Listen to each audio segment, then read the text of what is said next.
Hello guys, the next day at the gym. ആദ്യം കുറച്ച് warm up കാര്യങ്ങളൊക്കെ ചെയ്ത് അതിനുശേഷം ഞാൻ ഈ എയർ ബൈക്കാണ് യൂസ് ചെയ്തത്. ഇത് യൂസ് ചെയ്യുന്നത് ഒരു ഫുൾ ബോഡി വർക്കൗട്ട് കഴിഞ്ഞിട്ട് നമ്മൾ മെഷീനിൽ ക്രഞ്ചസ് ചെയ്തു.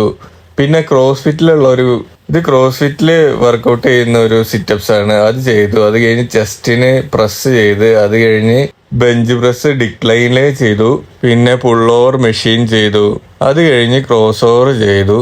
പിന്നെ ചെയ്തത് പെക്ടെക് ഫ്ലൈസ് ആണ്. ഇന്ന് കുറച്ചു നേരം ഫസ്റ്റ് ചെസ്റ്റിന് കളിച്ച്, അത് കഴിഞ്ഞിട്ട് ബൈസെപ്സിന് മെഷീനിൽ പ്രീച്ചർ കേൾസ് ചെയ്തു. പ്രീച്ചർ കേളിന് ശേഷം ചെയ്തത് കേബിളില് ഫോറാം ആണ്. ഇത് ജസ്റ്റ് ബൈസെപ് കേൾസ് പോലെ തന്നെ, പക്ഷെ റിവേഴ്സ് ആയിട്ടാ പിടിക്കുക.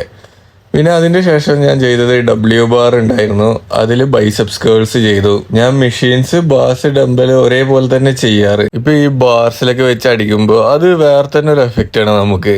ഇതൊക്കെ മോസ്റ്റ്ലി 3 സെറ്റ്സ് ആണ് അടിക്കുന്നത്, ചിലത് 4 സെറ്റും ചെയ്യാറുണ്ട്. പിന്നെ ഇത് കഴിഞ്ഞിട്ട് എൻ്റെ ഓർമ്മ ശരിയാണെന്നുണ്ടെങ്കിൽ ഞാൻ ഫോറാംസിന് ആ കേൾസ് ഉണ്ടല്ലോ, ഫ്രണ്ട് കേൾസും റിവേഴ്സ് കേൾസും, ഇത് രണ്ടും കൂടി ചെയ്തിട്ടുണ്ടായിരുന്നു. അത് ഞാൻ വീഡിയോ എടുത്തിട്ടുണ്ടായിരുന്നില്ല. ലോവർ ബാക്കിന് വേണ്ടിയിട്ട് ഹൈപ്പർ എക്സ്റ്റൻഷൻ ചെയ്ത്, ഇത് ലോവർ ബാക്ക് നല്ല സ്ട്രോങ് ആവാൻ വേണ്ടിയിട്ടുള്ളതാണ്. സോ അടുത്ത വീഡിയോയിൽ കാണുന്നവരെ